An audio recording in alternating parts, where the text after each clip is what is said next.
Ups. Oke. Bismillahirrahmanirrahim. Saya menjawab pertanyaannya Mas Oki pertama. Di mana letak keadilan Tuhan? Karena Tuhan banyak menyesatkan orang lain. Padahal konteks penyesatan ini juga ada di dalam Bible. Ada di dalam Bible. Yesus juga memasukkan roh jahat kepada babi-babi sehingga dia masuk ke dalam danau. Ini kan gimana? Kalau kita mau mengatakan bahwa roh Tuhan, roh jahat juga diutus oleh Tuhan sehingga mereka percaya kepada dusta, itu juga ada di dalam Bible. Jadi roh jahat yang diutus oleh Tuhan sehingga mereka percaya kepada dusta di dalam 2 Tesalonika itu juga ada. Nah, lalu kalau itu ditanyakan kepada saya, apakah Allah menyesatkan orang yang dikehendaki tanpa alasan? Oh tidak, saudara. Semua ayat-ayat tentang kesesatan yang Anda bawakan bahwa Allah maha penyesat, misalnya Anda menarasikan seperti itu, Allah bisa menyesatkan siapa saja, bukan tanpa alasan. Buka di dalam surah Al-Baqarah ayat ke-26. Wa ma yudillu bihi illal fasiqin. Tidaklah Allah menyesatkan orang kecuali mereka adalah golongan orang-orang yang fasik. Kalau fasik, maka Allah akan menyesatkannya. Kalau tidak fasik, maka Allah tidak akan pernah menyesatkannya. Siapa fasik tersebut? Orang yang selalu meremehkan bahkan menentang hukum-hukum Allah. Surah Al-Baqarah ayat ke-26. Terjawab, saudara. Kemudian, wa may yudillu bihi illal fasikin. Tidaklah Allah menyesatkan kecuali dia fasik. Kalau fasik disesatkan, kalau enggak. Nah, kemudian dari Mas Rudi Yohanes. Ingat Mas Rudi, pertanyaan saya tentang orang yang hidup di pedalaman lalu dia suka berbuat jahat. Mas Rudi mengatakan, tadi kan begini, ini saya catat ya. Galatia. Kalau orang melakukan 9 buah roh seperti sukacita, seperti kemurahan, kemudian apalagi tadi? Ini ya, Galatia. Tetapi buah roh ialah kasih, sukacita, damai, sejahtera, kesabaran, kemurahan, kebaikan, kesetiaan. 9 itu. Kalau dia melakukan itu, meskipun tidak percaya Yesus, dia masuk surga, kata Mas Rudi. Meskipun dia bukan orang Kristen, dia masuk surga, kata Mas Rudi. Yang penting melakukan Galatia. Pertanyaan saya, orang yang berbuat jahat di pedalaman, dia tidak pernah mendengarkan Kristen. Berarti otomatis jawaban Mas Rudi masuk neraka. Ketika masuk neraka, mana keadilan Tuhan? Dia kan tidak tahu tentang kekristenan. Dia tidak tahu siapa juru selamat. Dia tidak pernah dibaptis. Dia tidak pernah didatangi oleh seorang misionaris. Sehingga dia berbuat jahat, tidak melakukan 9 roh, lalu dia masuk neraka. Mana keadilan Tuhan di sana? Sedangkan di dalam Islam, ketika dia tidak pernah mendengarkan dakwah dari para ulama, para ustadz, para nabi, maka surah Al-Isra menjawab, wa ma kunna mu'adzibin hatta nab'atha rasula. Tidaklah kita mengadab suatu kaum sebelum kita utus ustadz, sebelum kita utus ulama, sebelum kita utus orang nabi kepada mereka. Itu keadilan Tuhan, karena dia gak tahu surga. Nah, sedangkan Mas Rudi menekankan kepada Galatia 22 nomor 23.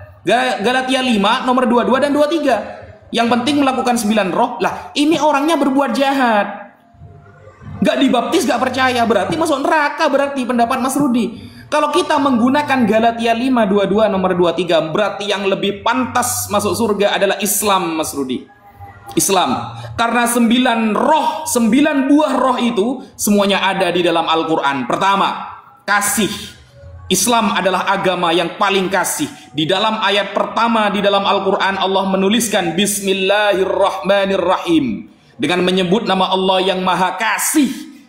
Tentang kasih Allah sebutkan di ayat pertama dalam suratul Fatihah. Kemudian buah roh yang kedua, sukacita. Sukacita disebutkan dalam Al-Quran di awal-awal. Ulaika ala hudam mir rabbihim wa ulaika humul muflihun. Orang-orang yang akan berbahagia nanti di akhirat. Sukacita. Kemudian damai. Islam itu artinya damai sejahtera. Makanya aslimu udkhulu fis silmi kafah. Masuklah kalian dalam Islam damai. Kafah secara keseluruhan. Islam itu sudah damai artinya. Kemudian kesabaran. Wasta'inu bis sabri was shalah. Mintalah pertolongan kepada Allah dengan sabar dan salat. Semuanya ada di Islam. Berarti Islam tanpa Yesus bisa masuk surga menurut Mas Rudi Yohanes. Sekian, terima kasih.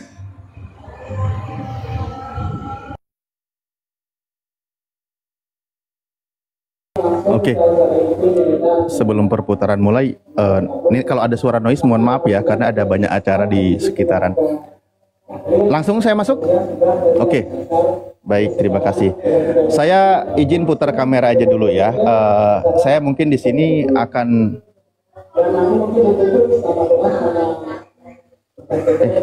sebentar. Oke. Baik, tadi Lairudi mempertanyakan ketika contoh di dalam surah Al-Maidah ayat 116, ketika Nabi Isa ditanya, "A'ang takul talinas ittakhiduni wa ummi," kan gitu ya, menjadikan aku dan ibuku sebagai Tuhan. Ibunya Nabi Isa juga dijadikan sebagai Tuhan. Sehingga katanya konsep Trinitas yang dijelaskan atau yang maksud disampaikan dalam Al-Quran surah Al-Maidah ayat 72, 73 itu dari mana? Nggak ada yang menuhankan Maria kan gitu. Saya buka dari Sarapan Pagi Biblika punya Ibu Rita Wahyu. Di sini ternyata ada sektenya, dikonfirmasi ada sekte yang menuhankan Bunda Maria. Ada ini, namanya ini apa ini? Koliridianisme, Mariamia. Panjang lah di sini dibahasnya. Nih, paham ini yang menyatakan bahwa Bunda Maria adalah Dewi atau Theos selain Trinitas yang harus disembah. Paham bidah inilah yang dikutip oleh Nabi Muhammad di dalam Al-Quran. Surah Al-Ma'idah 73. Surah dan 75 dan ini 116 ayatnya. Ada paham seperti ini yang dibantah. Jadi ketika pada masa itu ada yang menuhankan Bunda Maria. Di dalam perumusan konsep Trinitas. Itu ada sekte seperti itu. Ini fakta di sini dikatakan. Ini di sini ada faktanya nih ya. Hampir semua ajaran sesat yang menyerang pada abad-abad pertama gereja Katolik berkaitan dengan Tritunggal atau Kristologi. Namun ajaran sesat ini berbeda. Ajaran sesat ini berkaitan dengan Mariologi, di mana sekte ini mengajarkan penyembahan kepada dan penuhanan terhadap Bunda Maria. Ada yang menuhankan Bunda Maria. Is oke lah. Ini cuma saya pembuktian ya. Al-Quran tadi kan membahas bahwa ada konsep Tuhan itu 3 dan lain sebagainya. Nah, dia mempertanyakan, ternyata memang ada faktanya, sejarahnya seperti itu. Oke, berikutnya juga, di mana di dalam Al-Quran bahwa Allah itu Esa, tadi sempat ada pertanyakan, Tuhan itu hanya Esa. Al-Baqarah 163, Bismillahirrahmanirrahim, wa ilahukum ilahu wahid.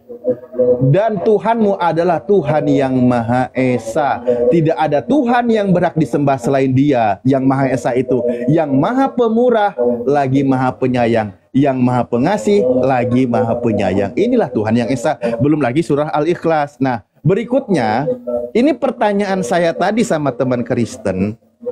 Tolong disimak pertanyaan saya. Yohanes 17 nomor 3, satu-satunya Allah yang benar atau ilah yang benar itu Yesus atau bukan Yesus?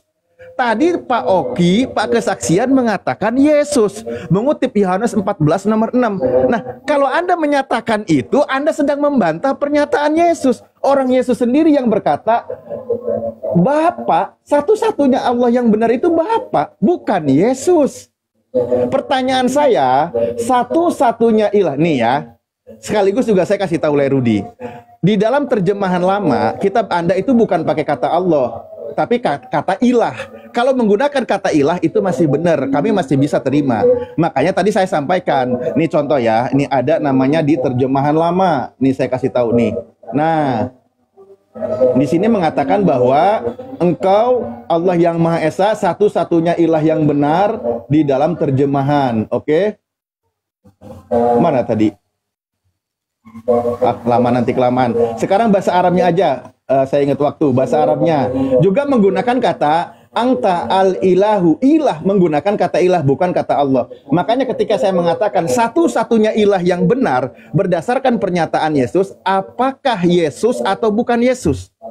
Nah, tadi Kristen menjawabnya Yesus, padahal kata Yesus ilah yang benar satu-satunya adalah Bapa. Kenapa jawabannya tidak sinkron dengan pernyataan Yesus? Ini tanda tanya besar buat saya untuk teman-teman Kristen. Makanya jujur di sini, kalau punya Tuhan tiga ya tiga, kalau punya satu ya satu. Kalau punya satu ada bunyi ayat satu-satunya Tuhan yang benar. Di sini siapa? Karena di sini menurut Yesus itu Bapa, bukan Yesus. Karena Yesus dikenalnya sebagai utusan, bukan sebagai Tuhan gitu. Jadi saya ulang lagi, ingat-ingat nanti, satu-satunya ilah yang benar itu pasti menurut Yesus bukan Yesus, tapi menurut Kristen tapi Yesus mengatakan. Nah, berikutnya juga tadi saya sedikit menanggapi yang disampaikan bahwa orang Kristen, Yahudi, Nasrani menjadi tebusan di dalam di mana kasihnya dan sebagainya gitu. Oh, habis. Oke, nanti aja berikutnya. Siap. Terima kasih. Yang kuminta tadi jangan lupa nanti ya Tat ya, dari Al-Quran yang mengatakan dia adalah satu-satunya Allah yang benar. Lah,